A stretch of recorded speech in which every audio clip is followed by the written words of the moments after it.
Photography Daily is a Loading Zone production. It's an early morning photo walk today, and I find myself next to the canal close to home, the Kennet and Avon Canal waterway, which is one of my favourite places to walk. As you well know, I've talked a lot of late about being on your doorstep making pictures, and I've embraced that idea of late. It's nice to travel, but also it's nice to explore, and I've come to a slightly different part of the canal. You might hear the rumble of traffic and certainly the odd train going past, because I've walked towards a town that's close to me called Reading, so it gets slightly noisier, the birds and the traffic as we walk today. But in my lotto fantasy, where are you going with this, Neil? Yes, in my lotto fantasy, where I've won a gazillion dollars or pounds or cents or euros or goats per square inch, I have this idea. If money were no object and you could make what photo projects you wanted. There's a good question for you. Actually, yes, if money was no object, if you could travel where you want, and your doorstep counts here as well, you could do what you want, what project would you work on? There we go. I've thrown a question over to you, battered it neatly, so I have, to start today's show. Send me your answer, studio@photographydaily.show. But if in my project Fantasyland, I think I'd embark on at least a year's project to photograph the defences of the UK along the waterways and by the sides of main roads and on the coasts, south coast in particular, I think, east coast as well, probably, yes. These fortifications that were built during World War II, and I feel a bit squeamish talking about war, obviously, at the moment, but this is what I'm looking at, these fortifications that were built in the 30s and 40s, possibly before, actually, which were, oh, here comes a train, to drown us out. There we go. For the train spotters amongst you, it's a Class 800, Great Western Railway, deep green, on its way out to the west. Yes, these pillboxes, these fortifications that were made to repel anybody coming along the rivers and the roads in case of an invasion. They've been reclaimed by nature. I've always thought many of them would make fantastic small cafes as you walk along the waterways and things, but this one across from me, I've not seen this one before. This is actually quite a large one, sort of size of a small bungalow. It's across the water, and in the early morning sunshine here is a lovely reflection. So let me get my first frame of the day. I've brought my X100V. It seems to be my travelling companion at the moment, but there we go. So yes, there's a lovely reflection there. I'm a little bit further away from it than I'd like, but if I use my feet as my zoom, I'll find myself in the middle of the river very quickly. So f5.6, 160 ISO, 320 shutter speed, and it's quite nice that some of it's hidden, or just falling into the shadow rather. There we go. First frame of day. Or the day. So I'm going to try something a little bit different this week, which was driven by a letter I'll read to you in a moment. So take a minute or so to make your first picture while you take in some sounds of where we're going to be walking today. And actually, if you do make a picture now, a bit like the first thing that you see feature that we used to do, send it in and let's see where that first frame on your photo walk was made today.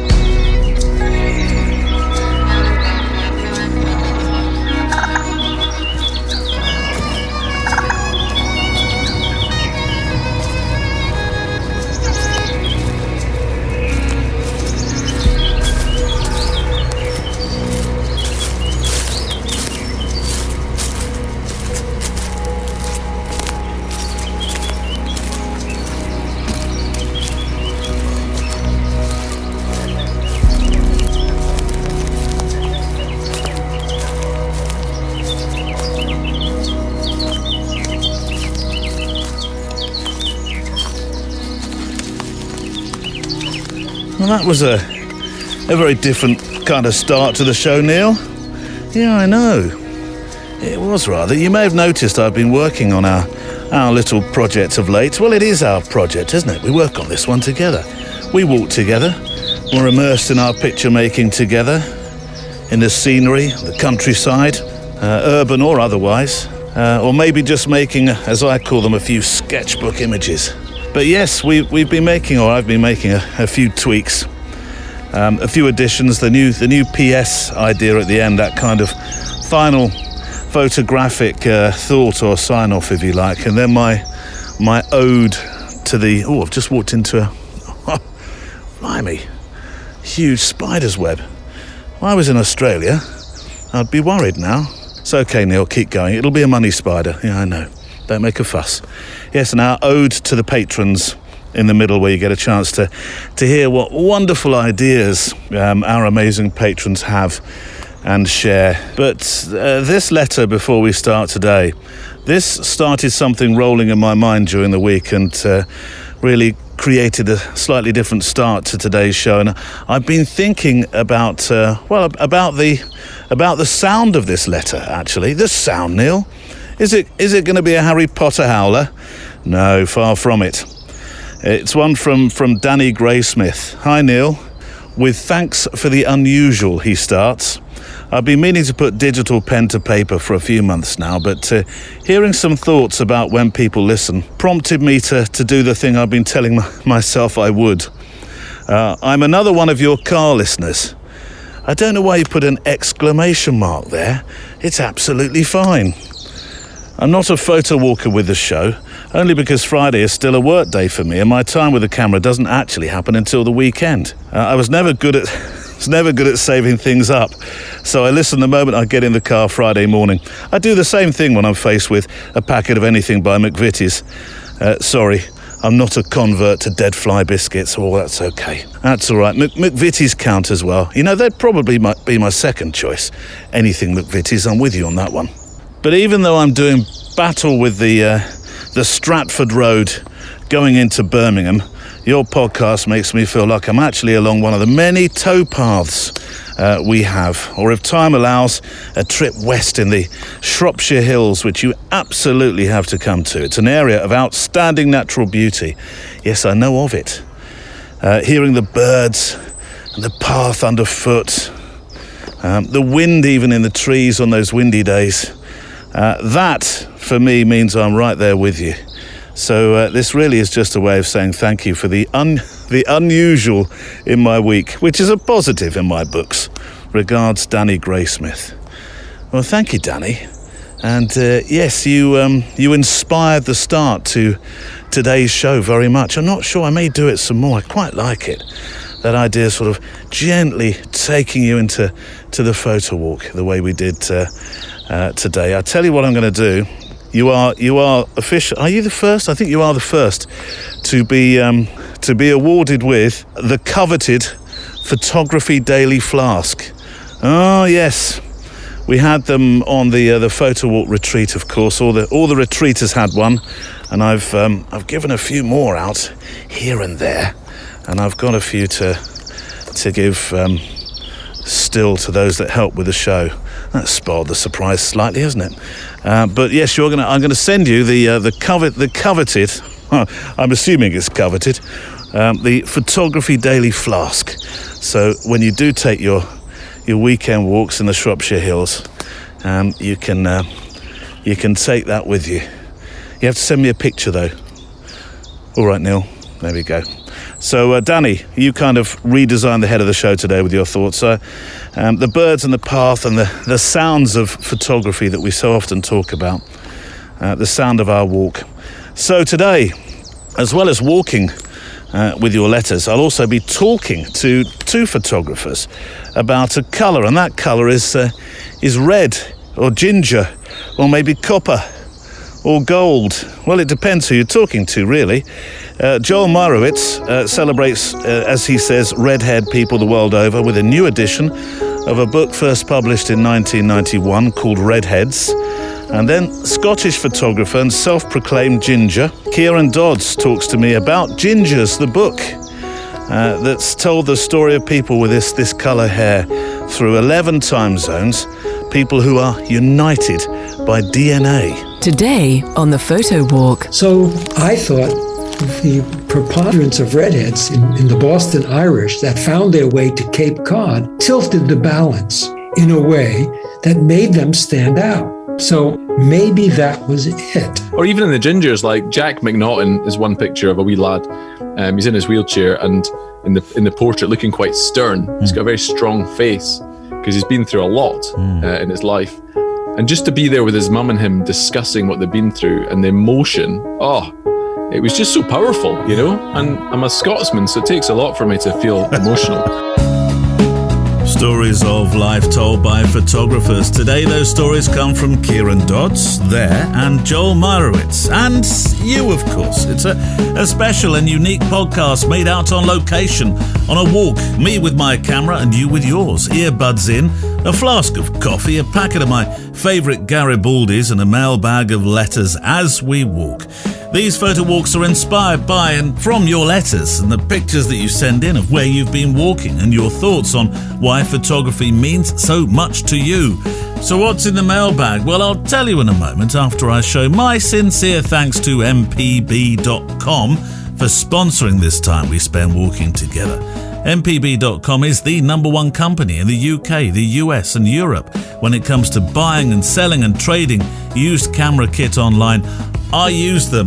They help photographers like me, like you, to buy, trade and sell our kit online. And that's everything from digital cameras to lenses to bags to sound kit and all the stuff of creativity we need to help us tell our special stories. It's a safe place to do business with guarantees upon what you buy and product specialists who are photographers and creators who've been answering questions that you've been sending in. Today, one from Jeremy Steiner. Can you suggest a best one-size-fits-all lens for a safari holiday? I own a Canon 5D Mark III. Answer from MPB. Although not a particularly small lens, think about the EF 28 to 300mm Canon lens, f3.5 to 5.6. It's a USM lens. It's image stabilized as well. It's a wonderful all-round lens offering wide angle for scenic shots and telephoto for wildlife. The L series glass as well offers very sharp imaging, and the image stabilization, which I mentioned a moment ago, allows photos in low light. One day, Jeremy, I will share my photographic safari faux pas. Send your questions to our email address, studio@photographydaily.show. Sell the kit you're not using, trade it in for the kit you need to create, buy used, spend less, and get more at mpb.com. So our patrons also keep these walking boots walking, and we'll hear from some of those later on. Today we'll talk about some photographers coming up who I know you'll feel inspired by. Also on the show, the colour red is, as you know, important, or indeed ginger. We talk American punk, the everydayness, if there is such a word that we can be making so much more of with our cameras. We're off to the French Riviera. We talk projects and the important Stop Tanks with Books project in particular. And our patrons share what photo book they would take to a faraway island if they were to be marooned with just one title. Shall we walk then? Checklist out. Coffee and Garibaldis packed. Check. Boots on and laced. Check. Walking trousers or shorts, long socks for those who are walking amongst the horrible stuff. Check. Spare batteries, check. Film and cards, check. Earbuds in, check. Lens caps off. Let's walk. I don't often post my 365 images, but last week I did. I posted a picture of a grate. It was a grate that I found in the middle of the countryside in some woodland. And you do find the strangest things. And here is another one. This is woodland here, just off the canal. And I've walked, I don't know, fair way into the woodland. And I've just found this pipe sticking out of the sticking out of the understory here. And I've no idea where it goes, why it's here. I mean, we are a good mile, maybe more, from anything really. So there's no signs of a house that used to be here. So let me get one of my somethings and nothings, my sketchbook image. Where are we? Oh, we're looking low on battery. Have I got a spare battery? I do hope so. Here we go. 5.6, let's go. F4, 1/40th shutter speed, 160 ISO, and there we go. A sketchbook image of a pipe that's here for who knows what reason. Thank you for your letters that you send in, for your comments on the website show pages, our Instagram, and your picture stories in the Facebook group. Love to read your thoughts, which sometimes I know are very personal stories. So it's, as I've said before, it's a real privilege to receive your letters and your posts in the Facebook group as well. But if you're wanting to send something in, send it to studio@photographydaily.show. Studio@photographydaily.show. You don't have to send a long essay. Sometimes some of the letters that I get, some of your thoughts, some of the mails, some of the DMs are quite short and to the point, and that's great. Ideas that you have and things that you've seen, love to receive those. And if you want to send some pictures as well, around about half of the mails we have pictures with them, then please send them 2,000 pixels on the long side. Now I've had a pinch myself week this week. I'm sure you have yours. For me, it was what I probably would call a conversational pinch myself week. I must say, as I'm walking through here, there's loads of uprooted trees. That's been the story of my walks the last couple of weeks. This is a huge one. That clearly went in Storm Eunice. It looks like a fresh fall. Look at that. Majestic.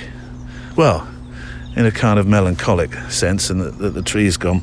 Yeah, so it's been a conversational pinch myself week, talking to some fantastic photographers who will appear in the coming weeks and months. Magnum's Alex Soth, about contemplation.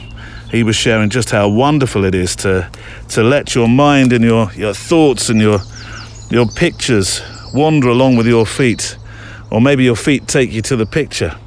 Here to There being one of his projects, photographing without a plan, because often that's when the extraordinary can happen.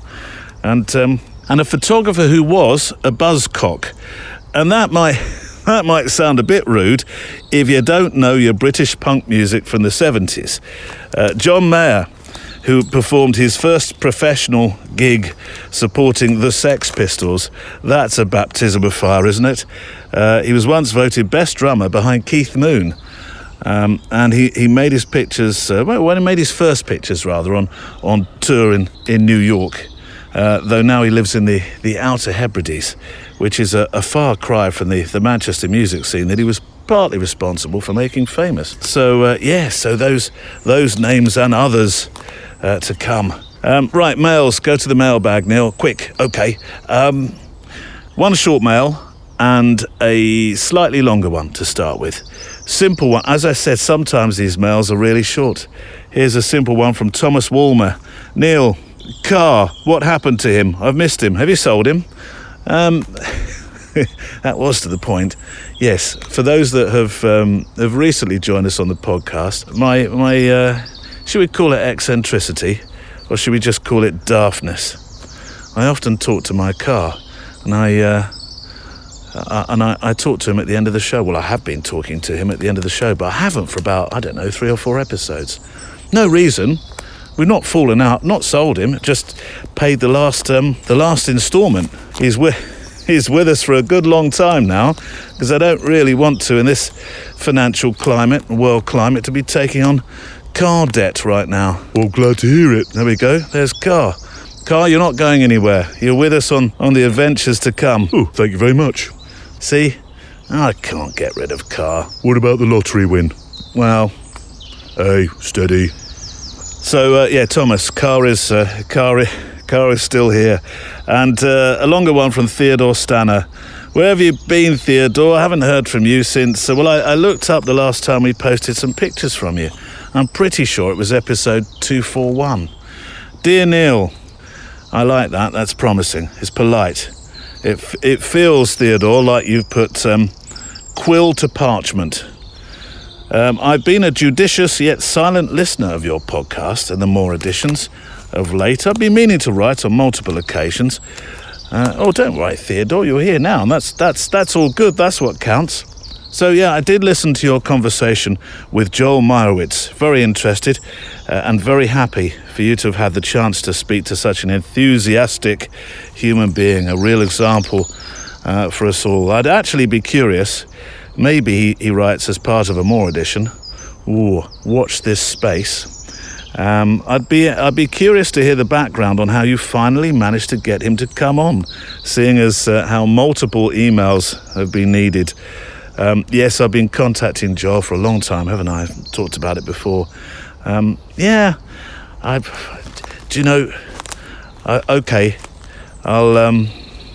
I'll consider this for the next few moments, and I'll come back to you within this show. I have been contacting, actually. There's a photographer called Andy Gotts, a British photographer, who years ago he took one picture of a famous person.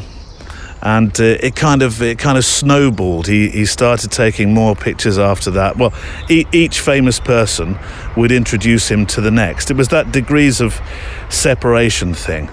And I think it started, I'm trying to remember the book now. I think it started with George Clooney. I'm pretty sure it started with George Clooney. Now, George actually lives not that far from where I live. He has a place out near a theatre that I talk about quite a lot. It's a gorgeous Watermill Theatre. So, yeah, maybe I should knock on George's door. Go away, Neil, he'd say, in his George Clooney accent. But Andy Gotts got to him, and he made this fabulous project. And it was Andy Gotts MBE now, isn't it? So one person led to the next, to the next, to the next, to the next. I suppose it goes back to talking just a moment ago about letting your pictures take you somewhere. And so I wrote to Andy. In fact, I got an email out of the blue asking to donate to guide dogs for the blind. Andy was jumping out of an aeroplane raising money, parachuting obviously, out of an aeroplane raising money for the charity. And it was requested of those what received this email to help Andy achieve the charity total monetarily that he needed to. And I thought, there we go, I'll do that. And I sort of wrote a cheeky mail and said, now that I paid to throw Andy out of an aeroplane, any chance he would come onto the show? And I got an email back from his assistant that suggested that now I'd given some money to the cause, he might consider it. I've written a couple of times since, and he's not written back. And I actually thought I gave a decent amount of money to throw that photographer out of the plane. Maybe he felt insulted by that act. I don't know. So yes, there's different ways to reach different people. I'm so happy, says Theodore, to hear about your upcoming conversation too with Alex Soth. I'm sure it'll bring a great deal of knowledge to you as well as the rest of us on the net waves. I've never thought of it as net waves. It's not airwaves, is it? It is net waves. Well, there are some questions, actually, Alec will answer, that, of course, have been asked by patrons, as you got the heads up, didn't you, in the group a couple of weeks back now. I'm starting a new habit, says Theodore, to actually make my photography a daily thing. 5 to 10 minutes of browsing your show's website at the start of the day. Check out the 365 to get inspired, and then get out to photograph. I may not work as a photographer, but it's amazing how the human brain works, how it can potentially pass information from one area to the other. You never know, I might get inspired from my day-to-day engineering job. I'd say, actually, Theodore, that's a perfect opportunity. If you're allowed to make pictures of where you work and what you do, obviously not all the time. I would imagine they expect you to do a little bit of graft for your bread. But otherwise, yeah, I went to when I went with my good friend Sir Penfound of Newbury to the Salgado exhibition last week. this time last week, wasn't it? Yes. We popped across the road from the Science Museum to the Victoria and Albert Museum. I feel a bit ashamed to say I don't think I've ever been in the V&A before, but it's one of those places when you go to London, it's kind of on the list. It's obviously never been on mine, but I went in to see an exhibition by featuring the photographer Maurice Broomfield, who photographed British industry at work. Look up Maurice Broomfield. Wonderful work. With my warmest regards, Theddy. Ooh, Theddy. Now, I thought Theodore would be shortened to Theo. Theddy. Have I earned the rights to call you Theddy yet? I'm not sure I have I? But to help the thought process, Theddy, just trying that one out for size, from the start of April, we have the new assignments show. So if you're looking for inspiration in your day-to-day, then hopefully the inspiration, you could have called it the inspiration show, the assignment show, which will be on a Monday, just a short show, 5 to 10 minutes. That may give you some ideas to take your photography through the week, making it a daily process. So usually, and since you mention him, I play a few inspirational words from Joel Meyerowitz, but he's back here today, of course, on the show, talking about the book REDHEADS, isn't he? So since I talked about John Mayer being on the show and punk band Buzzcocks, there's no "the" in the Buzzcocks, it's just Buzzcocks. Let's go back to another show where punk music was a topic alongside the photography. Episode 137, Cameras, Drugs and Rock and Roll. Gotta say it like that. Where LA celeb photographer Michael Greco talked about being at the heart of the American punk scene as a photographer in his early days. I photographed it because I photographed it for two reasons. I photographed it because I was into the music, and it was an entree to meet and hang out with all of these bands. The drugs were an entree to hang out with all of these bands too at night. But it was an entree to hang out, and it was a subject matter I was interested in. I was studying through an internship at the Associated Press and through going to Boston University, the School of Communications. I was studying film and photography, and it just seemed like the right thing. I mean, camera gives you entree also.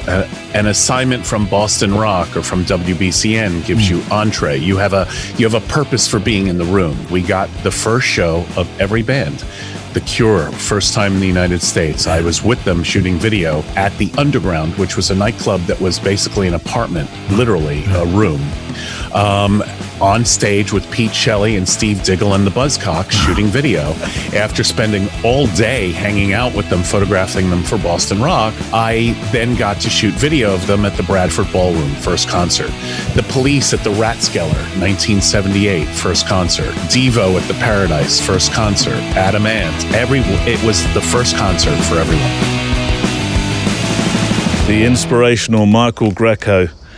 And I'll link to that episode in the show notes today. Do make sure to go to the website, as Theddy, still trying it out for size, as Theddy suggested he might do, photographydaily.show. On the show notes, there's a wealth of links to follow, people that we talk about, websites that we mention, Instagrams. So you can hopefully go down a bit of a rabbit hole and extend outwards from those links that we put on the page. And also that's the place where you'll find Community 365, which is our way of, our offering really for you to be a part of a 365 without having to do a 365 image every day. And I think there's been a little bit of confusion.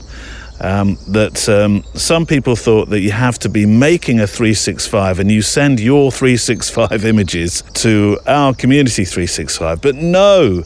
If you only make one image a week or a month, and you think, this would be quite nice to send in for the Community 365, then that's fine. So this really is an opportunity for those who have been intrigued by the concept of a 365 project, where you make a photograph every single day and post it somewhere like a dedicated Instagram account or a Flickr account. There are others, as we've talked about, other dedicated 365 websites as well. And the idea was that I know it can be quite stressful to make a picture every single day and keep one of those 365s going. So I have a 365, it's the community 365 on the website photographydaily.show that you can take part in. I call it my, I know you're going to say it, Neil, is it your geographic blog? Yes, it's exactly that, because there's pictures from all around the world. So send them in to the studio address, which is studio@photographydaily.show. 2,000 pixels on the wide side. And for this feature, we ask that you don't watermark them, but do send me, this is very important, make sure in that email you send me your website address that you'd like me to link to, or Flickr, Instagram, Twitter, whatever, and I'll make sure that we link back to you. This week, let me highlight a few 365s that we've had. Some super images. Monday was the world's largest gas station Amoco sign, which is apparently very famous. And I loved it. It was very. I mean, I don't know. Is this a photographic description? It felt to me like it was very, very Magnum. Well, it did. As did actually Helen Fennell's fairground picture on Friday. Well, today on Friday. Today. What day am I? Where am I? What century? Honestly, I could see that in a, I don't know. In a Mark Power book, definitely, yes. Ian Stronghill on Tuesday, what a cracking leading lines image to the lighthouse, sort of snaking its way through to that wonderful lighthouse on the head. Fabulous, worth going to the website for that image. Richard Yarp with the amazing blossom that you found in Washington, D.C. But I'm going to highlight, and I know I probably shouldn't because they're all great, but it was a lovely story behind Paul Hornsby's Tuesday image, number 203, which I absolutely adored for its standby made up word alert for its everydayness. It's a picture from Paul's bathroom, and it's proof that if ever you're stuck for something to photograph, and maybe Theddy still trying that on for size, this proves that picture every day of the most normal things in life can be made. Look no further than your everyday life around the home. As Paul writes, I've always been interested in rituals.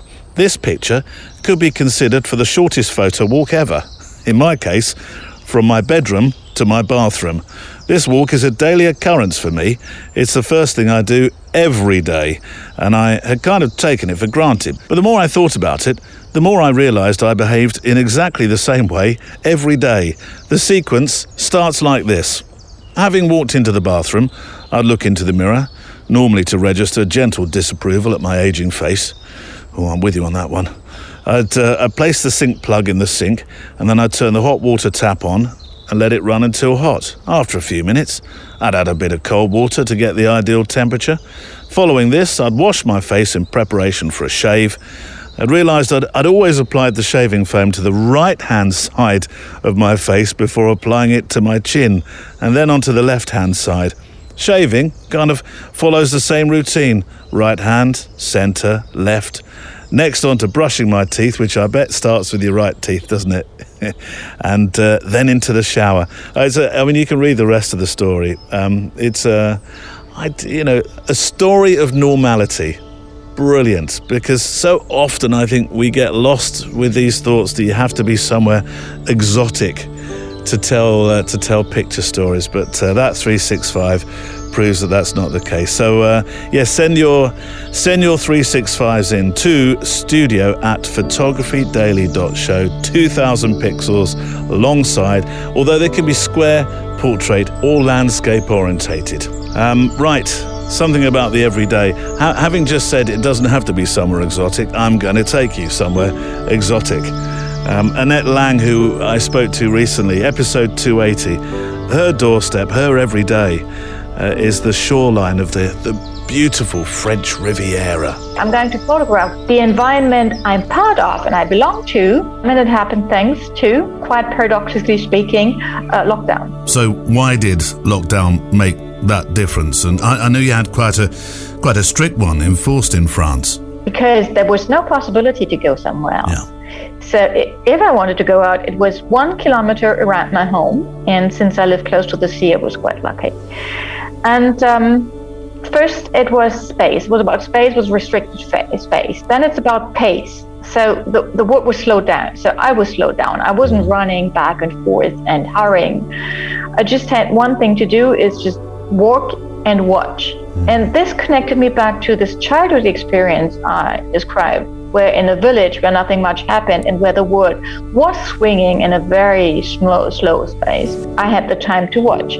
And so having the blue sky and the sea as a canvas, made everybody evolving around the blue chairs really stand out, because the only striking element that was salient from the cognitive point of view were people, for instance, gesturing. Annette Lang, from episode 280. Her doorstep is rather wonderful. I'll grant you that. Oh, what was that? Just running through the... Oh, hang on, Neil. You've got creatures running around you.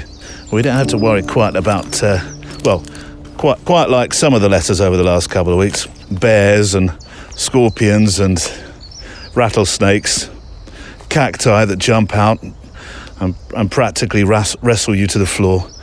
But where I'm now, this would have been wild during the recent storms. Look, tree after tree after tree. These are freshly fallen trees. I wouldn't have been wanting to walk here that particular day. Let's get another... This one's just gone across the stream. Let's get myself a sketchbook image.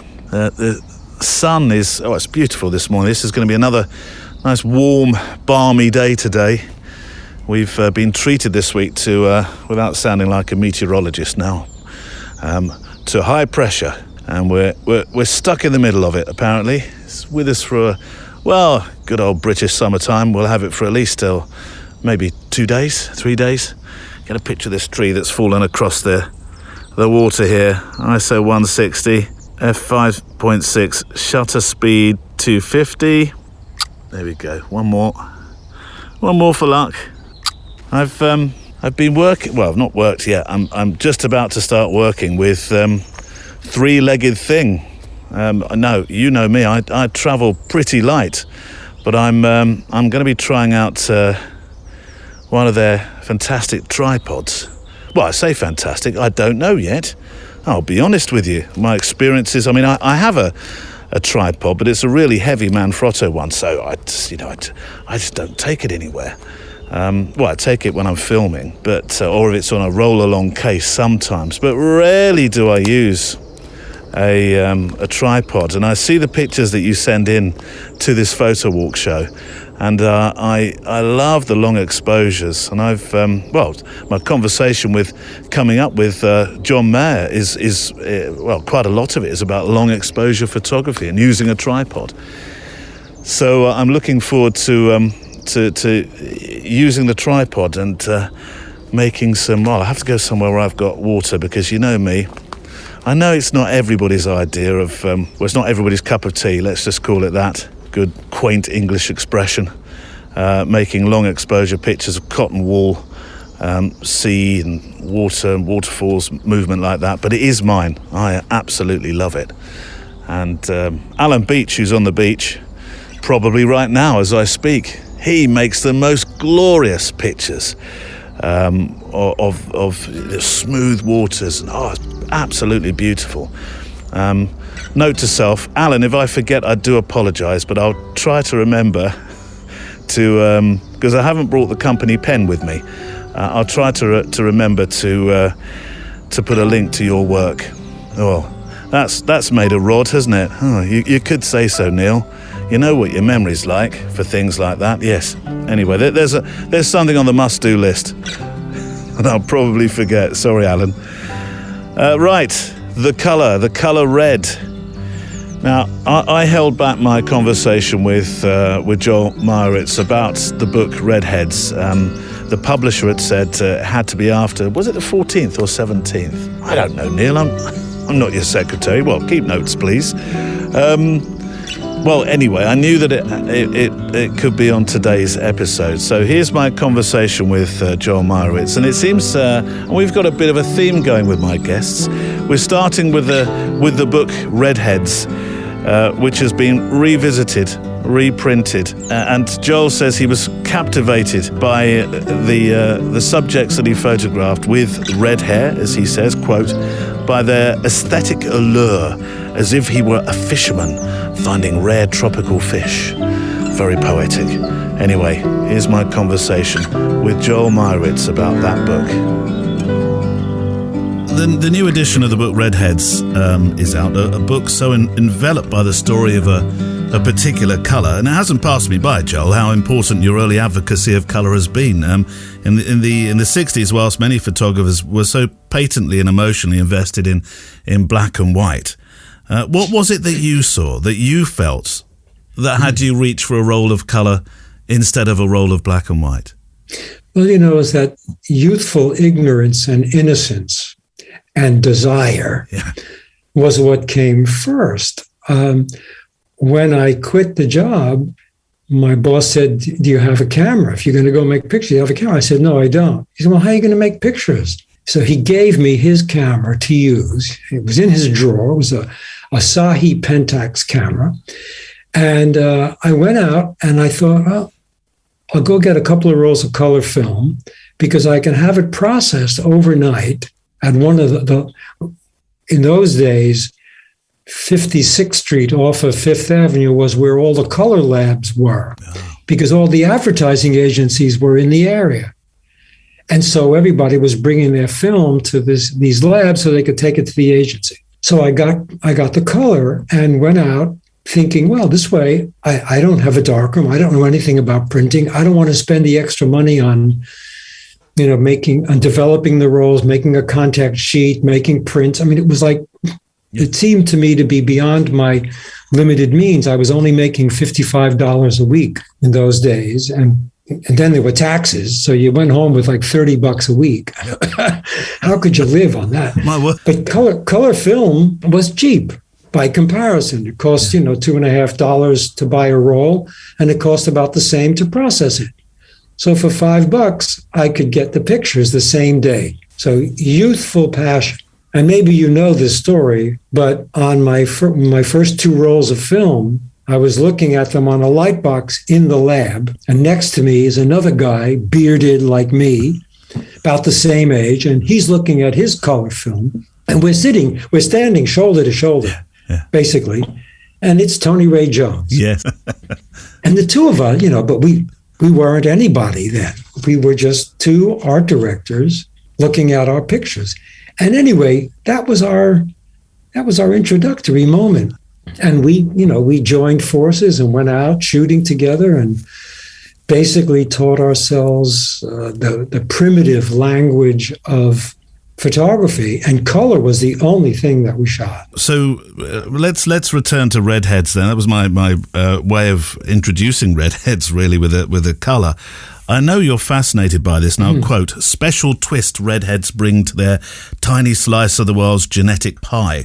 I didn't realise only 2 to 3% of the world's population carry this gene. That was news to me. What is it about the story, though, that inspired you to produce the work Redheads? In 1976, I bought an 8x10 Deardoff view camera because I needed to change my work. Yeah, I wanted the descriptive power of what I was getting on the street with Kodachrome to be enhanced even more. And I found myself being backed into a corner because if I wanted description to make very large prints, I couldn't depend upon Kodachrome, even as great as it was, to hold up at the scale that I wanted. And so I got the view camera, and working with the view camera changed my whole approach to photography. And I had gone away to Cape Cod for that summer of 1976 because I had two little kids and because I wanted to be in a place where I could have some street life, but I would also have space and light and landscape so that I could work and learn the view camera's language. Yeah. And in the course of that time, my own visibility, because of the big camera, made me a target. People would come over and say, "Why are you working with that wooden camera with the cloth over your head?" Yeah. And this brought me into proximity to other human beings. And, in the summertime, we're all sort of naked out there. And redheads flourish in the summertime. Really, in the sense of flowering. Their coloration intensifies, their hair glistens in a different way. And I found myself navigating the territory between street photography and landscape and portraiture. Because on the street, you make pictures of people, but you don't necessarily ask their permission or come in close enough to make a formal like portrait. Yeah. But with an 8x10 camera, you do. Yeah. And so I began to understand something about people. And I noticed that in the work that I was making, there was a majority of redheads out of the number of pictures I made that first year. So you were drawn then, without even knowing, perhaps? It's true. And probably, I scoped it out afterwards. In Boston, there's a huge community called the Boston Irish. And the Boston Irish get on the ferry from Boston to go to Cape Cod. They love eating clams and lobsters, and they're a seaside folk. Yeah. So I thought the preponderance of redheads in the Boston Irish that found their way to Cape Cod tilted the balance in a way that made them stand out. So maybe that was it. Maybe it was my good fortune to be in a place where there would be this surge of activity that caught my attention. But as the work went on, you did actually advertise as well, didn't you? And people came forward, and you found that they began to share with you their story, and some of the stories are stories of courage, because there is, as is pointed out in the book, actually. The unfortunate name calling and tagging and it took courage for some people to come forward, I would imagine, didn't it? Yeah, and my instinct was, I want to do this as deeply as I can, but why do I have to wait for chance meetings on the street? Why don't I put out a feeler? And what I said was, remarkable people. Yes. If you feel you're remarkable in any way, you have, red hair, freckles, character, scars, story, just one of these little tiny small space ads in the local newspaper. And a stream of people called and started to come, and the most ordinary people, but they felt they were remarkable for some inner reason. And it wasn't only redheads, but I was smart enough to put redheads in so that I would bait the hook in a way that would bring me what I wanted. And it was a great way to increase the number of opportunities to make portraits, but also to meet people and to learn the craft of portraiture in the open air, not a studio. Is that the only time you've advertised for subjects in this particular manner? No, there was one other time. Polaroid gave me a Polaroid back at some point, and I wanted to shoot portraits with this back. And what I decided to do was, at one of the hip nightclubs in New York in the 80s, we had a Red for the Night. Right. And so we put it out. Social media at the time it wasn't the computer era. No. In any developed way then, but by flyers and word of mouth, we did a Red for the Night. And I think it's in the book even. We posted. Oh, yeah. We printed this Redheads Only thing. Yes, this is a party for Redheads Only. It's the invite. Yeah, the advert, rather. Right. Yeah. So that was the only other time, but I've never done anything like that again. For those who appeared and appear, what was their reaction to the work when they saw it? In the Polaroid thing in the nightclub, I was putting them up on the wall so that everybody in the place would see all the portraits growing. That was a powerful draw for people to come. But in normal life, when I was photographing the redheads, they couldn't see the picture. No, of course. I was thinking more though about when the book came out, the original book. It did very well in its time. It had 2 editions, and it seemed people gave it as gifts to their redheaded family members or friends or whatever, and it seemed to be a kind of slice of life that made people pay attention to this special genetic group that the world has produced that's so rare.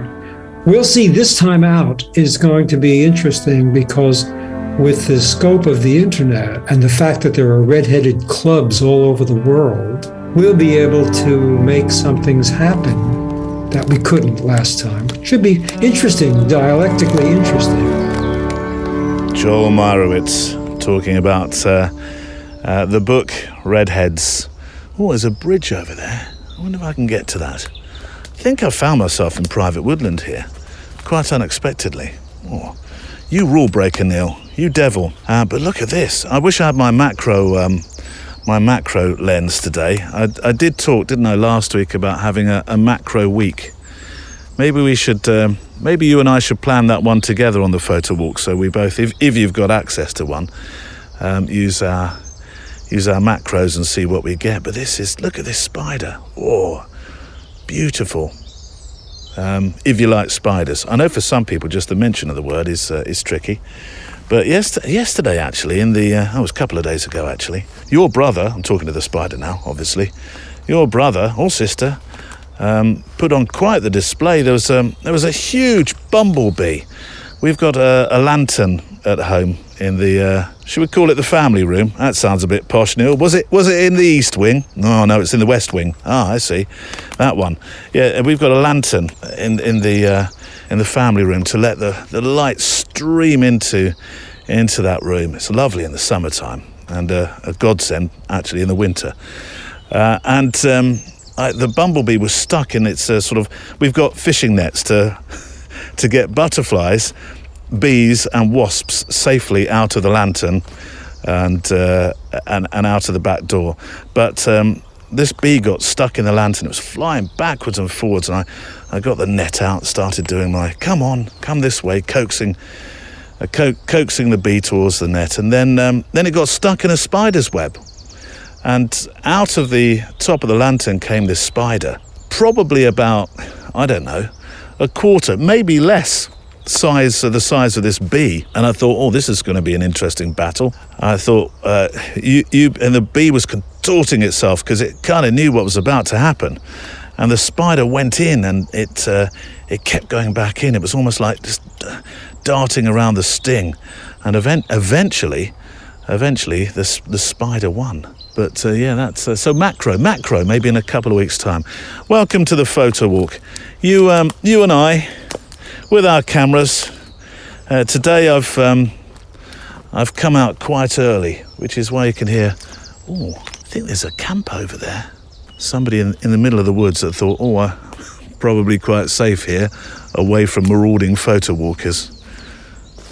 See if I can go around this way. I want to try and find this bridge. Yes, you and I with our cameras, making some pictures, having a chat about this thing that we absolutely love, photography, our day-to-day. Even if it's not your job, then making our... get through that. Hang on. Twig up the nose. Making our pictures and enjoying often the solace of doing so, because for many people, yes, I think I can get to the bridge. For many people, it's quite a solitary thing, isn't it? It's your moment of quiet, your peace. Into a clearing, and there's the bridge. Where does that take me? We'll have a look. Right, Photography Daily has an incredible community of supporters called patrons.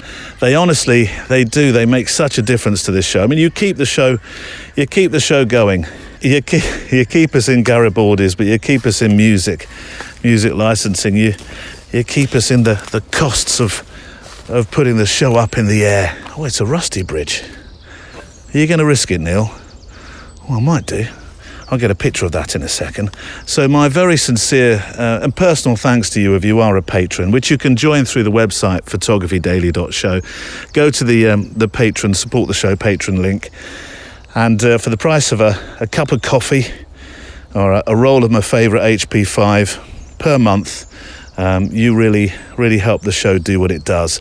And you get to listen to the more shows at the weekend. I'm actually going to extend it a bit. I went on a photo walk the other day, which I'll tell you about in a moment, actually. And I thought this will make a small episode of itself, just a 4 or 5 minute episode. But this week on the More Show, it's usually a Saturday. Last week it was a Sunday, mainly because I got really fussy and rewrote the whole thing. Saturday morning I was about to put it up in the air and on the Patreon app, and I thought, no, I want to do it this way. Completely changed my mind and spent most of Saturday rewriting it, revoicing it, and so on and so forth. It became quite the story. That was all about the Salgado exhibition. But this week on our More Show, stand by to cover your kids' ears here. Well, or at least answer the question as to why the word I'm about to say is scrubbed out. We're going to talk about arty bollocks. Yes, I said that in quite an agitated way, didn't I? Yes, arty bollocks. Does photography sometimes overanalyze itself? And what about those signs in galleries that are written by somebody who's clearly just swallowed a thesaurus or something? I can't even say the word. And also, okay, Theodore, I thought about this as I was walking along. How we go about getting guests. We're back on the learning to love the word no thing, aren't we, when we start to talk about that? So I'll share a few secrets there. And then, yes, I go on a short photo walk. The first one with Sir Barkalot. We meet two friends. I make a portrait and discover the easiest invite in the world is simply saying hello when you want to take somebody's picture or make a portrait. Plus there'll be a new 5 things I love about photography, which this week is with Andy Fisher. Here's a taste of what Andy says about this thing we love. When I take the lens cap off, I start noticing more of the world around me. It can be a certain play of light on a cobbled path, or the visual rhyme between the colour of a lady's hat and a balloon being carried by a toddler coming from the opposite direction. And whether I capture these moments or not doesn't really matter. It's the quality of attention that photography affords me, which I think is the gift. I love hearing the 5 things you love about photography as part of that More Show. There is a pattern sometimes to some of the things, but you managed to talk about some of the sort of similar things that you love about photography in entirely different ways, which is fantastic. And then also tomorrow, Desert Island. Well, it's not Desert Island Discs; it's a Desert Island photo book. Let me explain, because one of my favoritist programs in the whole widest world on radio, next to the John Peel Archives, is Desert Island Discs. Now, over half of our audience don't live in the UK, so the chances are that you're not necessarily familiar with Desert Island Discs. So let me explain what it is. It's a program on a radio. Well, it's on the World Service as well, I think, but it's a program on Radio 4, one of our national radio stations from the BBC, from Auntie, where guests are interviewed, but they're invited to choose 8 recordings. Now, I say recordings because 9 times, or 9.999 times out of 10, they will be songs. But sometimes you hear I've heard sound effects, and also I've heard poetry before. So I say recordings, it's usually music. And then woven into that, the guests are asked to talk about their life in relation to the music that they've chosen. Wonderfully simple idea. And that's probably why it's one of my favourite programs. And then at the end of the programme, they're allowed to choose to take to the desert island. So that's what this is all about. You know, the 8 songs you would take to a desert island that you were going to spend the rest of your life on. But you're also allowed to take 2 things. Well, you're given the complete works of Shakespeare, whether you like it or not, and either the Bible or another appropriate piece of philosophical work, and then you're allowed to select a 3rd book to take with you. So and a luxury item. which must be inanimate and of no use in escaping the island. So you can't say, I think I'll have a boat, please. No, not allowed. You can take your favourite blanket. It's a luxury. It's something that you don't need, that you would just like. The rules have sometimes been less strictly enforced. Sue Lawley was one of the presenters, and she allowed the comedian John Cleese to take Michael Palin with him. Well, I suppose that would be a luxury, wouldn't it? The original presenter of it actually was only started, and it was first aired on the 29th of January, 1942. And the presenter was Roy Plomley. It was. I always thought it was Plumley. I've always said Roy Plumley when it's Plomley. Plomley, I thought, was the northern presenter that did the version up for in the north. Don't you start, Neil? No, sorry, but yes, it was Plomley. At a time when, if you worked in the BBC, it was illegal to work there unless you had a very twee surname. What's your name? Plomley. Oh, it's very good. You can join. Lovely.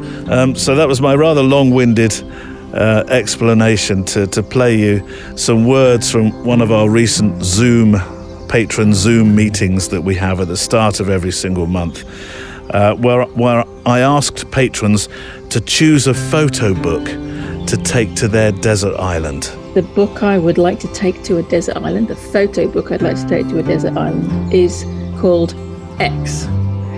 It's a book from onex.com I don't know if anyone's aware of the website for onex.com, but it's just full of the most stunning, beautiful photographs, and they're sort of laid out in colour. I say colour, turn into a black and white one. The pages start with green and go through orange and grey and blue and purple. It's absolutely beautiful. Photographs from all over the world, photographers all over the world. And I could spend hours looking at this. Some of the photographs that are of people or groups of people or events, etc. I could spend hours and hours imagining the stories behind them. There's swimmers and ballerinas and surfers and still life and some animals. There's just something for every day. The book that I would take with me to a desert island is it's this one. It's by an artist called Olga Karlovac, and it's the second book in a trilogy that she's produced. So the first one I think was called Before Winter, and she's just had the third come out called The Disarray, and I haven't seen either of those. But I came across an interview on another podcast, and she does intentional camera movement to capture various kind of images of people in the streets where she photographs. I'm afraid I can't recall for the moment which the city is, but it's just amazing. And I loved it. It's really kind of dark, rich images. And as an English teacher, I've always believed that the book you should take to a desert island is the one you're currently reading. And so this is the most recent photo book that I've had. The book that I would take to a desert island is my current favourite photography book, and it's Marilyn Stafford's A Life in Photography. It covers her photographic career spanning several decades. Most of it's in black and white, although there's some colour images at the end, and it covers all sorts of genres. So there's street photography, there's portraiture, there's fashion photography, there's travel, there's documentary. So there's all sorts of things to look at. And it also contains my current favourite photograph, which is a picture of a model in ready-to-wear fashion taken in Paris. And I just like it. It's so quirky. She's standing there dressed up to the nines, holding her stilettos and wearing a pair of fur-lined granny boots and adopting sort of a Charlie Chaplin pose. And I rather like it. I don't know whether this qualifies because it's a book called More Than a Rock. It's essays on art, creativity, photography, nature and life by Guy Tell, and it combines writings as well as photography. It attracted me initially because I thought, well, there's someone else that enjoys photographing rocks and don't think they're completely mad, but it's got some great quotes from all sorts of different authors and with a combination of wonderful photographs and thoughts about being out in the wilderness, photographing in nature and the great escape that photography provides. The Desert Island book with our patrons. What book would you choose? Which photographic book would you choose to take with you onto a desert island? I gave some thought to this one myself. It seems to change every time I think about it, though. I was looking behind at my modest collection. I think I might choose Susan Sontag on photography, so I can really study her words. It's been one of those books that that's been in many a suitcase of mine, and then I've never been in the right mind for it, really. The right mind, Neil? What are you talking about? I don't know. It's one of those books where you think, oh, this requires all my attention and a lot of concentration. So I'm thinking a palm tree with soft rolling waves, a pile of Brazil nuts, and a fresh running stream from the mountains behind me. I could probably at last find all the time in the world I need to understand the philosophy behind what I do through that book. What would I then do? I suppose on my desert island I'd do what a lot of photographers do. I'd organise a workshop and teach the wild animals photography, who'll look at me quizzically and then eat me for lunch. This bridge, this old iron bridge here. Any old iron? Go into the song, Neil. No, I don't think I will. Let me get one of my sketchbook images because it's on my walk today. So, and then I'll walk across it. Might see you next week then, Neil. Maybe not. I don't know. Well, it's not across a really high ravine or something, but it's been sort of reclaimed by nature. It's stuff growing all over it, it's rusting away. So shutter speed 550, ISO 160, f5.6. Let's get a sort of lower, as if I was walking onto it, lower photography angle here. There we go. Let's see if it's yeah, it has rusted. Yeah? Do you think we'll get across? Yeah, come on. Oh, we're the other side. A beautiful open field. And a hare herring away from me. Don't worry, fella. I only want to take your picture. I'm shooting pictures, nothing else. You're safe. Slightly different this week, in that we have three interview segments, or chats as I prefer to call them. You've heard from Joel Meyerowitz about his book Redheads. There's a wonderful book that I also heard about that fits in so well with today. Neil, it's almost like you planned this. Yes, I know. And that is a book from Kieran Dodds, a Scottish photographer who, like Joel, has a book about the colour of this tone or hue, would it be, in terms of hair anyway. But this is not purely a celebration per se of hair colour. This book that we're going to talk about now, it's a deeper way really of connecting people from countries where difference is well, maybe not as different as you would think. In his words, rare and beautiful ginger hair has inspired artists for centuries and lifted our gaze beyond the dull and the drab. In this series of portraits of gingers from around the world, I celebrate the flow of DNA across cultures and generations. So I'm about to be buzzed by a helicopter. I'll continue. So part one is about this wonderful book, and part two, well, the book being Gingers, and part two, which you'll hear in a while today, is about making photo projects. Because whilst Gingers is now a book, and a book that graces the shelves of commercial bookshelves in the UK, at least in shops, it started out as many of these things do, as an idea, as a concept, a photo project. And we celebrate in part two just how important projects are, and we talk about some of Kieran's other projects. So while this flies over, let me introduce you to the wonderful photographer Kieran Dodds. A non-fiction photographer, Kieran, which is perhaps one of the more creatively expressive ways I've seen to describe photographic study. I'm going to ask you though, what do you mean by it? Of course.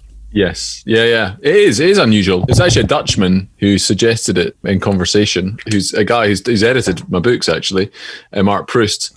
And when he said it, it really struck me as something which sounded slightly pretentious, maybe very to some ears. No, I like it. I like it. Well, I like it too, because obviously my background's photojournalism, and the word photojournalism even has taken a knock because people not quite sure what it is. It's like, is it truth?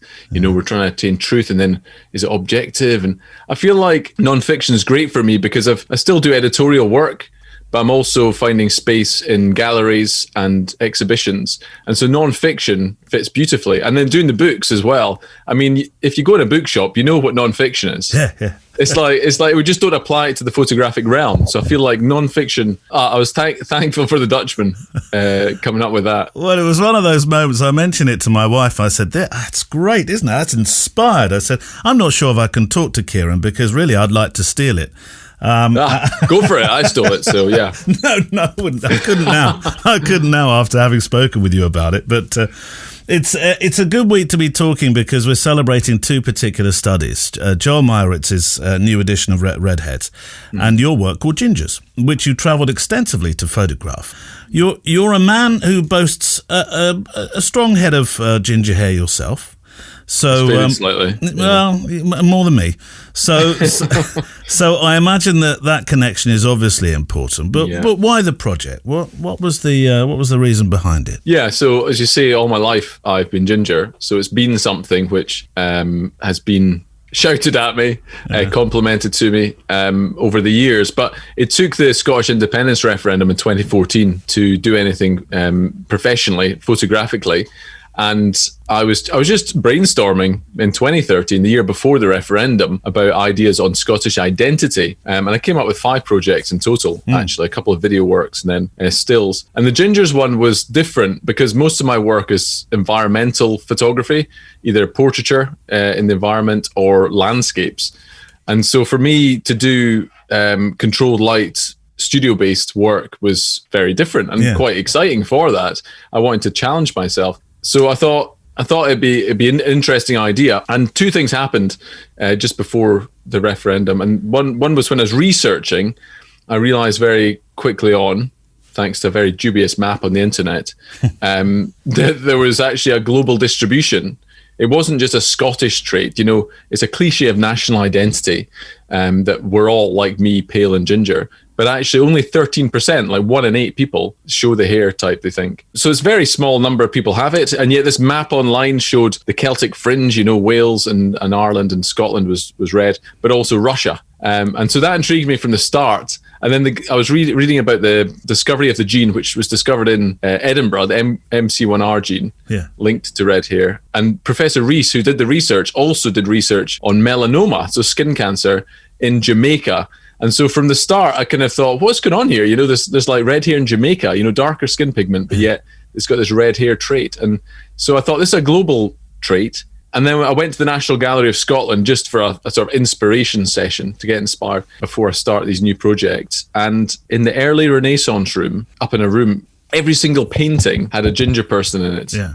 And it was right at the center of the painting usually. And these are famous paintings, you know, Botticelli's and Raphael's and Titian's. And I just thought, what's going on with this, you know? And that kind of inspired the aesthetic a bit, as well as portraits from the Enlightenment period as well by Rayburn and others. So there was a mashing up of things, and it kind of came together when I tried the portraits, and it seemed to work. Because it's not really a project, as you say, about hair colour. That's the title, Colourfully. But this is a geographic observation of the gene and culture. I mean, let's take the town in Russia with the unexpected high number of people with this colour hair, where you went to photograph the suitably titled town of Perm. Exactly.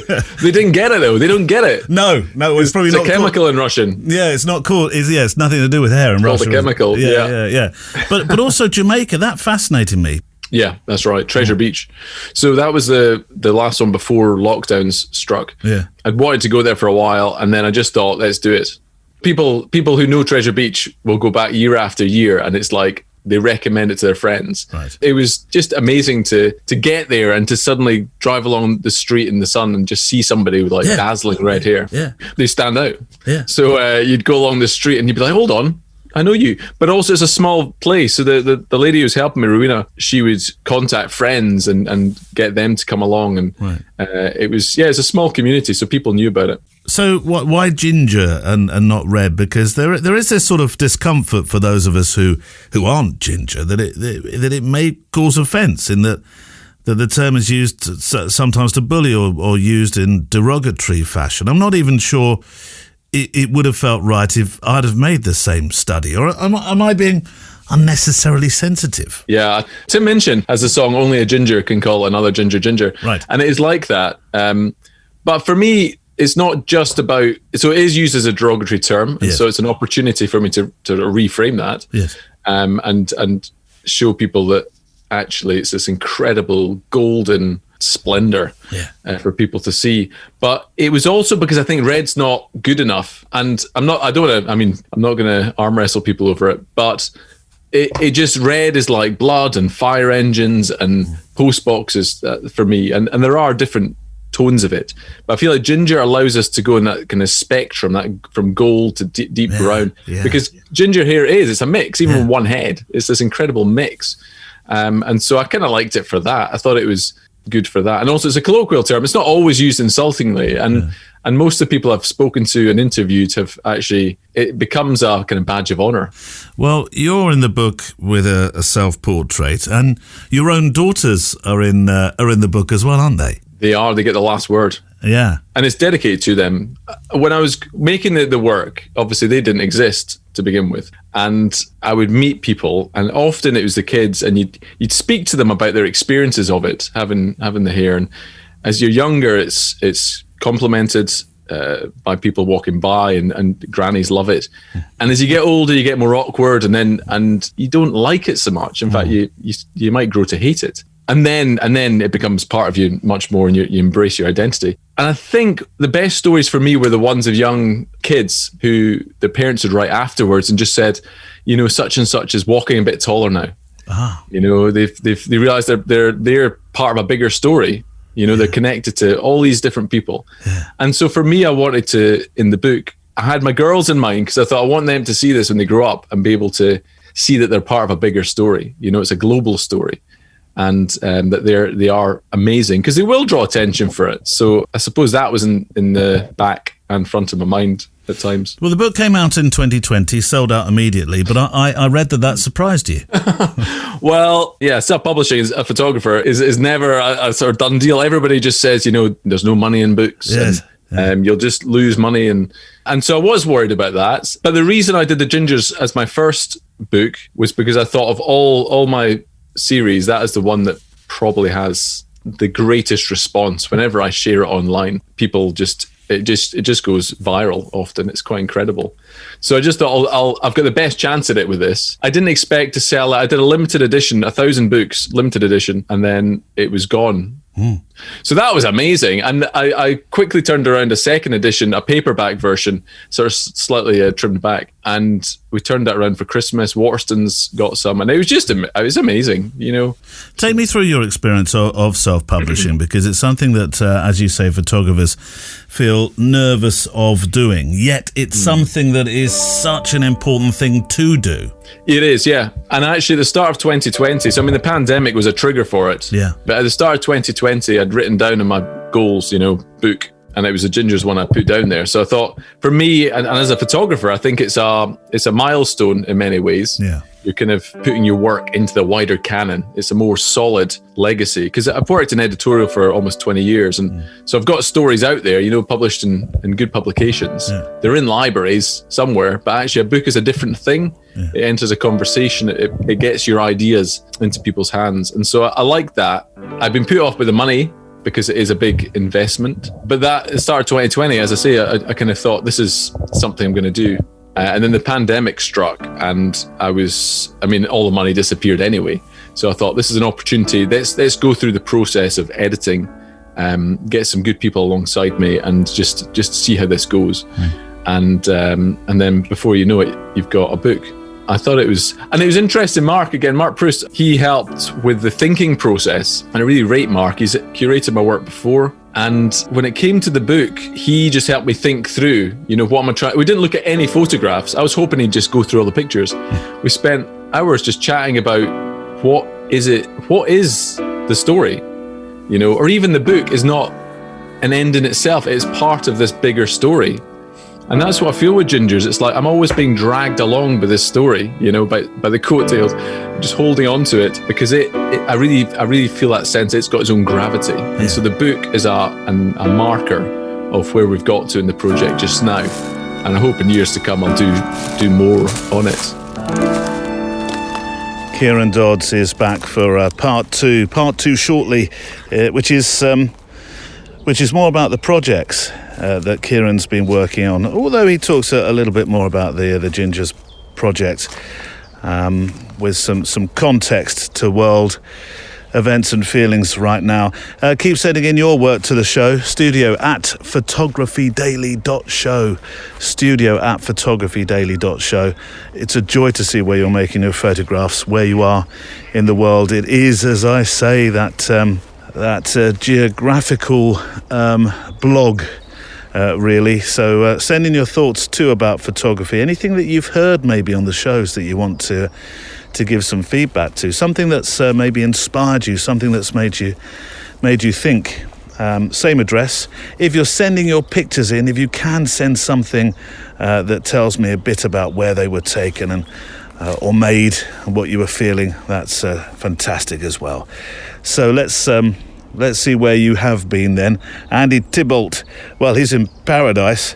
Thanks for your pictures that you've sent into the Photowalk. Good morning, Neil. It's been a while since I've chimed in. It's nice to hear from a few people that haven't contacted us for a while today. So Andy, good to hear from you. My Photowalk today took me to Edgewood Yacht Club in Cranston, Rhode Island. What an absolutely beautiful morning of colours. I'm a blue hour morning freak, so I hope you enjoy. Cheers. I did. Superb. Simply superb.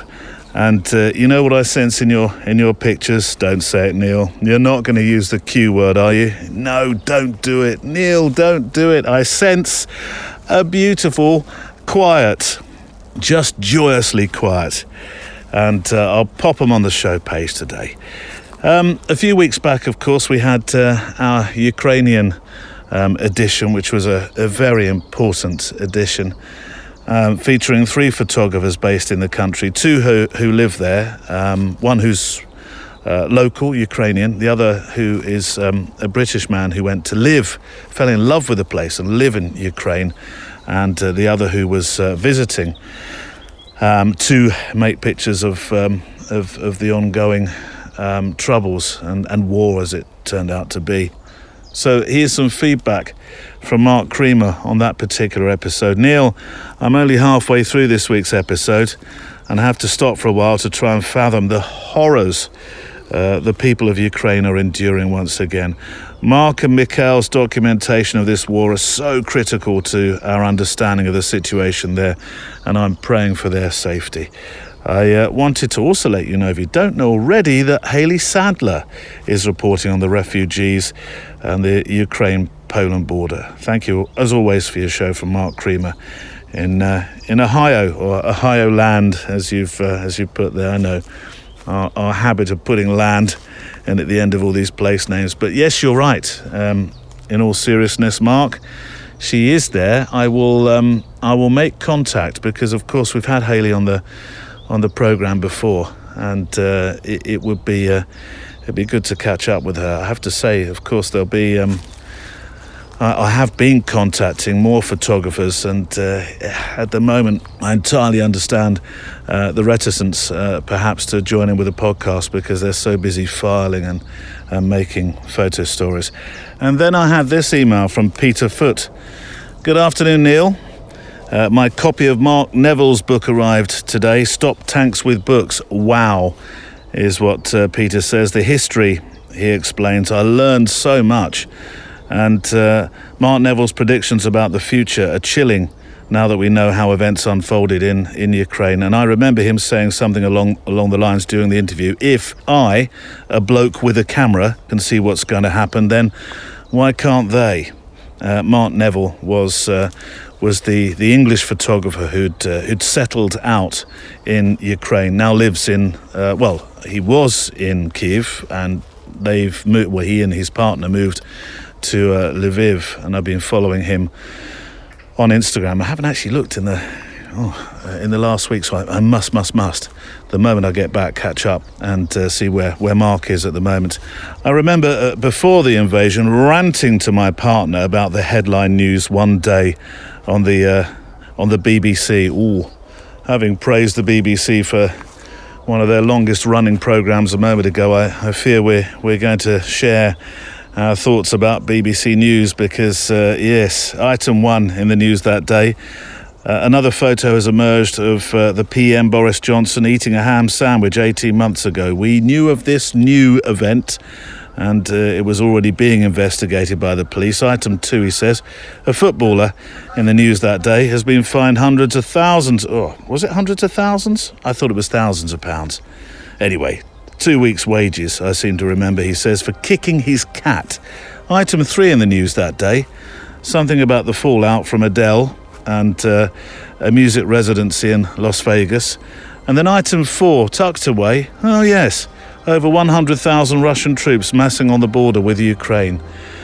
Well, as Peter says, he believes the BBC has lost the plot, and it's unforgivable how we've all allowed this to happen. This by far is the most powerful photography book, he says, I own. Stop Tanks with Books, that is. As well as its relevance, it will surely become a vital history book. Do you have a copy, he says? If not, I strongly recommend that you get one. Would you be able to do a follow-up episode with Mark? It really deserves an episode of its own, this book. Ideally, with you reading some of the powerful text extracts. Well, I'm not sure I would be the voiceover for it. I think Mark would probably be good for that. But by the by, whoever reads it, yes. Actually, I think, I completely concur. I agree. It would make a fascinating episode. Same as with Haley. It's difficult at the moment to... remember my conversation with Mark. That day that we spoke, he in Lviv was organising safe transit for people to pass through the city who were coming out of Kiev.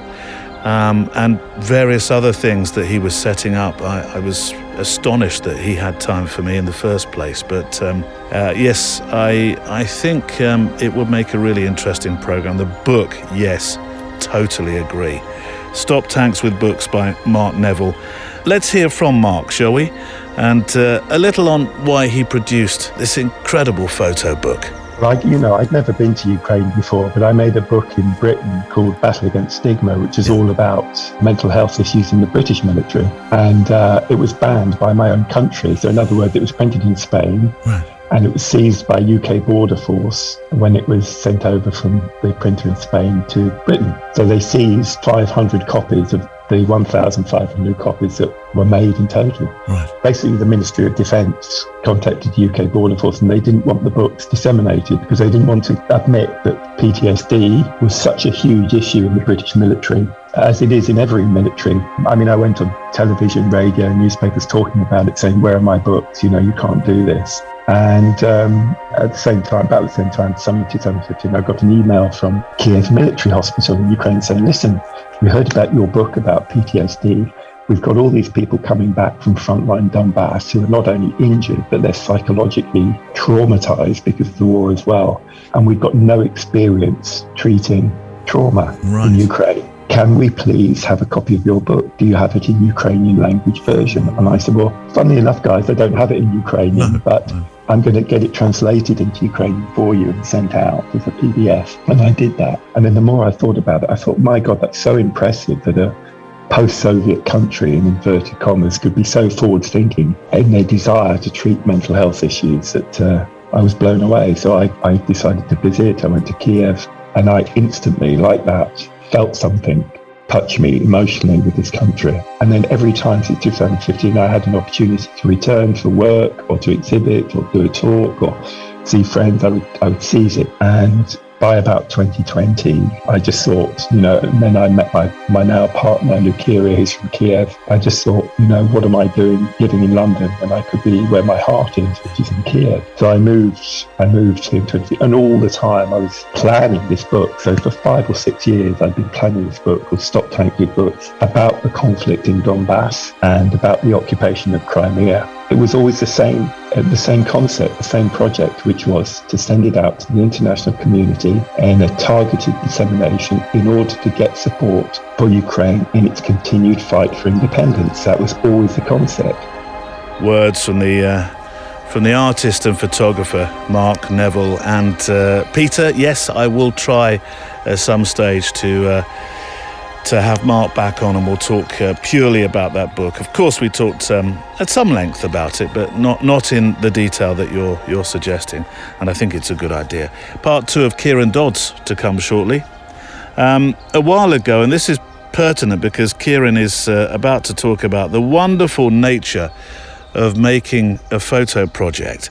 A little while back, I think it was quite a while back actually, I was asking you to send in your projects, what you're working on to share on the show page. So I'd very much like to hear from you. I'd like it to, perhaps become a bit of a theme this coming summer. Summer always, I know it's not summer everywhere in the world, or winter for our Antipodean friends, but summer seems to bring out the projects in people. It must be something about not standing in minus whatever degree temperatures. Unless, of course, your project is about minus whatever degree temperatures. But this is from JEM. Jan Erik Mostrom. Hello. Some time ago you said you wanted to see if people were working on projects. Well, I kind of am. You mentioned in a Zoom meeting, yes, of course, Jem, you're one of our patrons, aren't you? In the Zoom meeting we talked about projects. A photographer who'd taken a photo every day for a very large number of years, and I got the idea to try and do the same. Now, how many years was it? I'm trying to remember now. I mean, it was a while ago we talked about this. Was it 8? Was it 10 years? Was it possibly more? I think it was. So yes, I've previously tried to do a 365, but I've always failed. So what do? You're going in at the deep end then, Jem. If you're looking at this as long tail, he says, I've never been able to get past 150 days. So to give myself a fair chance, I decided to scrap all ideas of taking a nice photo and instead just take photos of my daily life. Well, they could be nice. Second rule, the goal was a new personal record of 200 days, not 365. You see, you set those mini targets and then you'll get to the larger targets. Well, I'm happy to say, says Jem, I'm currently at day 257. The whole thing can be seen here, and I've got a URL, so I'll pop that on the show page today so you can go and have a look at that. The last 9 months have been busy at work, that is, and I haven't had the time to do any serious photography. Whatever serious photography is, all photography is serious, isn't it? Instead, I've tried to catch an image here and there when I've had the opportunity. Here's a few pictures from this year, which are, he sent me some of the choice ones, obviously, and I'll pop those on the show page today. And I'll include that link too. So are you ready then for Kieran Dodd's part 2? Yes, I am, Neil. I'm sat back here with me coffee and Garibaldi's, ready. We touched on the Gingers project a little more within this chat, just a bit more, though it's mainly a chance for me to investigate the beauty of immersing yourself in the project. Here's Kieran Dodd's. Your commissions you work on are wonderful stories of the unexpected. For example, I'll read the bio piece about it actually. Greenland has the shortest soccer season on Earth. A year's worth of matches, injuries, controversies and celebrations crammed into less than a week. Yeah. Is that true, or was that slightly artistic license, or is it really? It's true. Really? It's dead true. It's in the New York Times, the record of note. It's true. Yeah. And it's a mercifully short soccer season. That was one of the best assignments ever. It was, when was that? That was 2019. Yeah, but just before pandemic, I think. Yeah, it was, wasn't it? when you could travel. Yeah. And Rory, I'd worked with Rory Smith a few times for the sports. He's a chief soccer correspondent. And we did one on Ilkay Gundogan in Man City. Mm-hmm. So we got to go down there and we spent a long-term project. I think I'm the only photographer to have jumped into the team pool because he was going in doing his physio and recovery. And I put my swimming shorts on intentionally. Anyway, I jumped in. So I got a picture of that and that was good. And the desk seemed to like that and they published it. And so the Greenland one is that Rory had been talking about it and it came off and it was just phenomenal. You fly into this tiny village and spend a week there just immersed and all the teams are there and you're popping in their houses. And it was classic kind of photojournalistic experience. It just had the best light, the best like travel to get there. Everything was good. Even the cakes in the bakery were amazing. And everything for me was like, I'm done here. I don't know how I can beat this. Yeah. And then the pandemic hit. So I've not. Now they have an injury problem as well, don't they? Because they don't actually play on grass. Well, they've got Astro now, but even then it's brutal. So the guys are like all this pent up energy and there's what is it after a couple of days the hospital said don't come unless it's a broken limb. You know, there's so many injuries and it was just fantastic. But before that they hadn't had grass, so some of the pitches were still like rocks sticking out, you know. The glaciers had retreated and it's just this kind of plain of death. You don't easily do a knee slide or not exactly. not on the old pitch anyway. How do you come across these commissions? They're fantastic opportunities, aren't they? Yeah, I mean the Greenland one, I've worked for the New York Times for years on and off, just like regular. So every few months, often in UK usually, and it'll be a news piece. But then a few years ago, I got connected with the sports desk, and that fitted with my longer term projects because I switched years ago from commissions at the center of my business model to doing longer term projects, and then commissions came in off the back of that. And I found sports were great because they would give you like a 2-week lead time. They'd say, we've got the story, you know, when can you fit it in? And they'd let you flex around it. And so just building that relationship really. But I think also being seen to be like a self-starter, like making your own projects, like doing your own long-term project. I think editors appreciate that and think if I commission him for this, it'll support his other work. But also they'll often commission you for work like your long-term projects. So I've done a lot of portraits like the Gingers, you know, they'll phone up and say, we're looking for like the Gingers, you know. So I've heard the personal projects a lot. I talk to photographers and a lot of the time they say the personal projects is so important because they really are your shop window. And you've just said it, you know, people will phone you up and say, I'd like that to be like the Gingers. Yeah, and that's exactly, but I don't do it for a shop window. I do the stories because I feel like they are worth doing, and that is why I'm a photographer. I could make, I don't know, a living doing admin, and it would probably be as well and paid as sometimes. But you're doing it because you want to live as a photographer, making interesting stories. Was the third pole one of your ideas that you said that wasn't necessarily commissioned? That was fantastic. That wasn't commissioned at all. Yeah, that was so. Third pole's like the Tibetan plateau. I didn't. I never thought of it as 3 poles before. I've always just thought north-south, and when I read the piece I thought, oh, that makes sense. Yeah, it does. It's this huge sheet of ice in the Himalayas, but also it sort of encompasses an even larger catchment of the rivers. So they're flowing off there, and it's billions of people depend on that. And again, that was just a story it was at a time when China was really in the center of people's attention as the rising power. I think 2007 I first went there. It was just so politically charged. I tried to come up with a story that was different and able to like get under the skin a little bit, especially with Tibet, because all you hear about Tibet is Tibet versus China, and you don't ever necessarily see the place and understand the people. And so I started doing this story on yak and how the yak are the kind of the keystone of all survival. Their dung brought fire and allowed people to survive. And then the third pole became a proper project when I applied for a Winston Churchill Travel Fellowship. So again, it's just like you're pitching an idea and then going to this panel and getting grilled over it. And that links back to my degree was in zoology. My interests are in environmental conservation and our place in the world as human beings.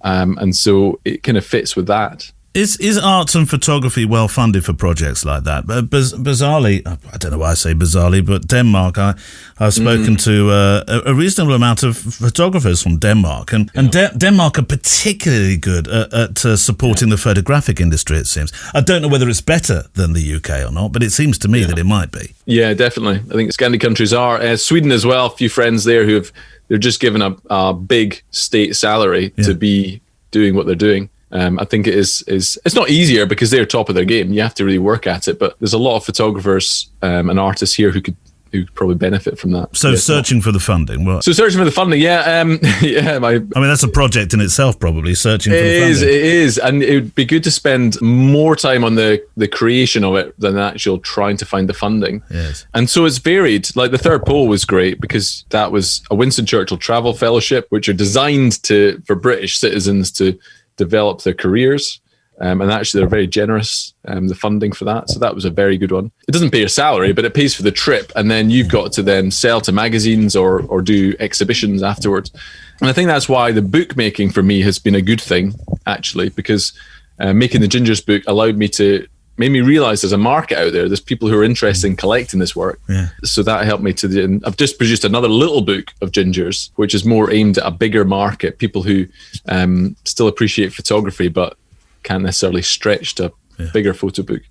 I've had a good few conversations about how photography is a great enabler. It's these moments, like when you're traveling, like when you're in Tibet and Greenland, that these projects or commissions that serve to remind us of that, isn't it? It is a great enabler, photography, isn't it? Can you imagine anything giving that opportunity quite like that you've received? I don't think so. I mean, you could have all the money in the world and you could go around these places, but it's so different when you're there with a purpose and to be able to, the excuse to be in people's lives, like in a Tibetan tent and just to be having tea with people and you're explaining what you're doing and they're welcoming you in for the purpose of showing the world their lives. They're happy. It's quite a thing, actually. Or even in the Gingers, like Jack McNaughton is one picture of a wee lad. He's in his wheelchair and in the portrait looking quite stern. He's got a very strong face because he's been through a lot in his life. And just to be there with his mum and him discussing what they've been through and the emotion, it was just so powerful, And I'm a Scotsman, so it takes a lot for me to feel emotional. But in that interview, I was, had to stop it, because I could barely speak. So it's those moments, it really does feel like special. And everything else you do is not so I can be at my desk typing in a spreadsheet.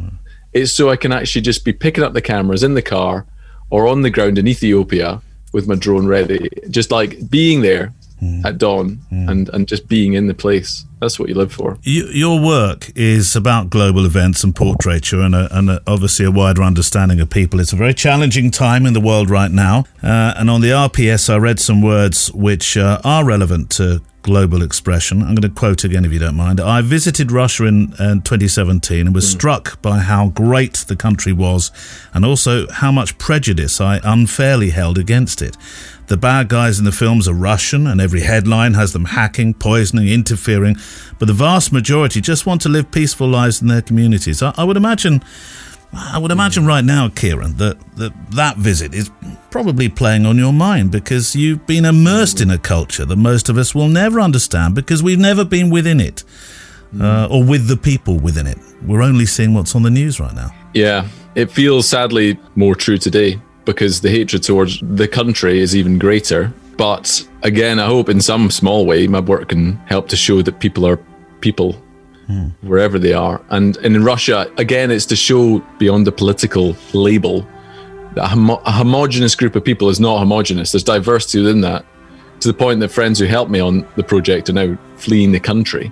And I'm sure maybe some of the people in the portraits. So yeah, it's disturbing. And I feel like maybe it feels trite in a way to have ginger portraits as some way to respond to that. But that for me is, I've barely said anything online about Russia and Ukraine. I don't really feel I've got much to add. But at least I can show that there is a common humanity, which some in control have lost. And yeah. What's the next project? Well, there's a couple. I mean, we're doing a bit of a loft extension, so I need to get that for my girls. I wasn't really thinking about the DIY project. That's right. I need a bit more space upstairs. There's one I'd love to do, which I applied, and I don't think I've got it. And I'll keep chipping away. I started a project last year on rewilding in Scotland. It's the perception of the wilderness and how we understand what is a man-made landscape. Yes.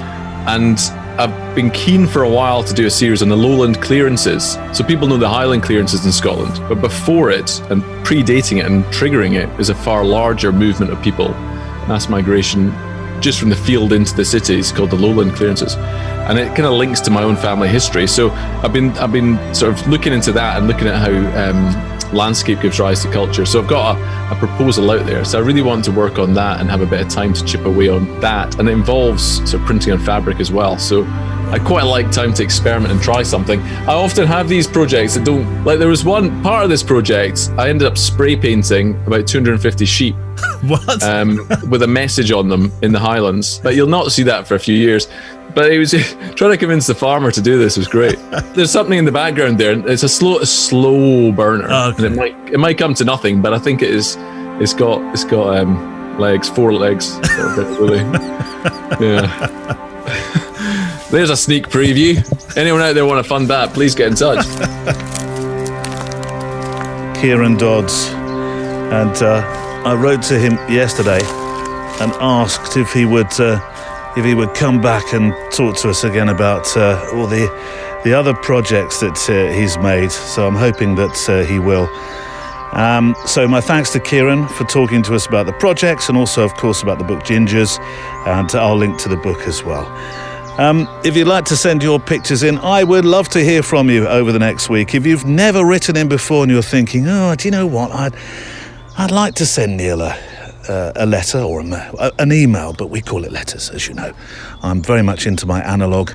And you're thinking, but he probably gets loads. He'll never read mine, or I may be flattering myself there. I suspect I probably am. But no, please send it in. I would love to hear from you. It doesn't have to be a long essay. Short thoughts about photography is just as valuable.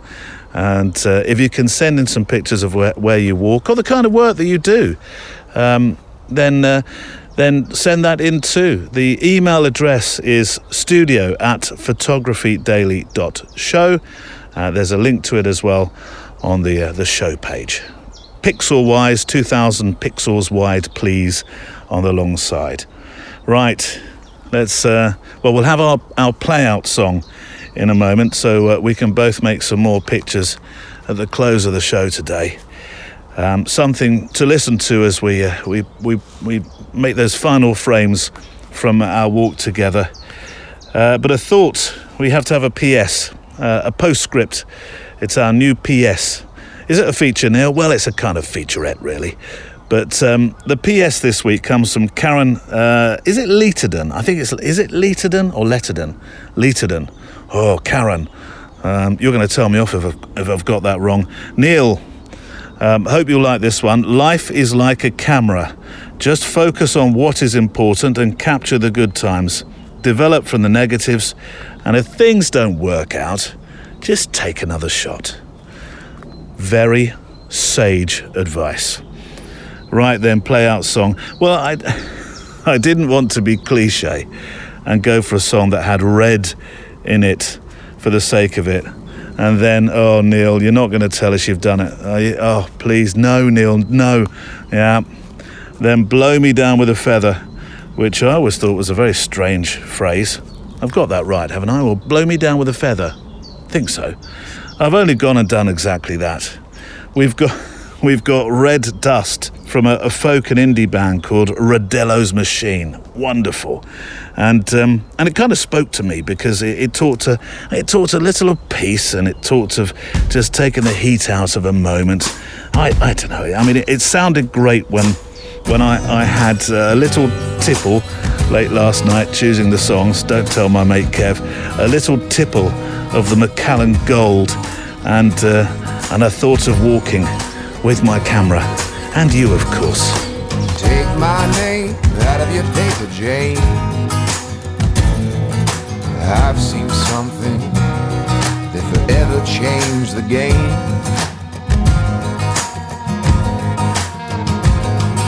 Forgive me, love, for the blame I sent to thee. All the fingers I pointed that really pointed back at me.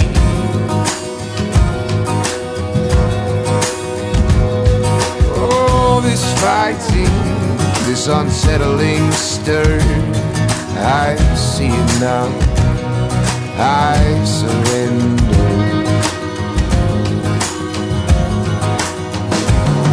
Let the dust settle, let go of the pedal, there's too much here. Let these towers turn to rivers, let these instincts steer. Let the dust settle, let the stormy weather ride out, disappear. When the sunlight shines, let it all come clear.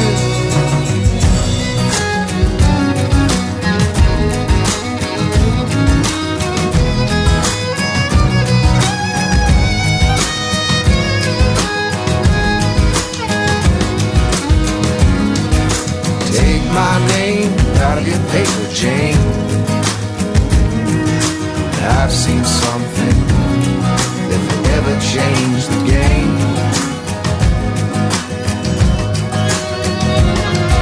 Forgive me, friend, for all I did to thee. I was on this thing, you were my enemy. Oh, this fighting, this unsettling stir, I see it now, I surrender. Let the dust settle, let go of the pedal, there's too much here.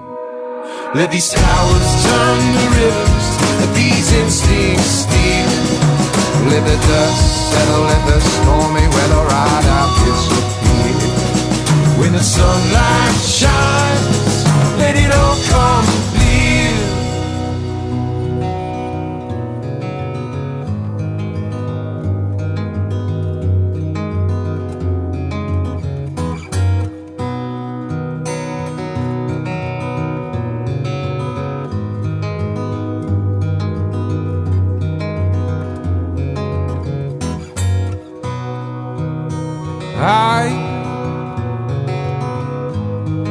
Were meant my way.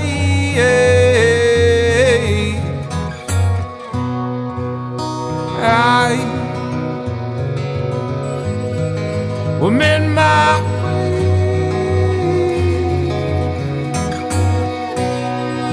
See the red dust swirling, the red dust swirling, the red dust swirling on my knees. See the red dust swirling, the red dust swirling, the red dust swirling on my knees.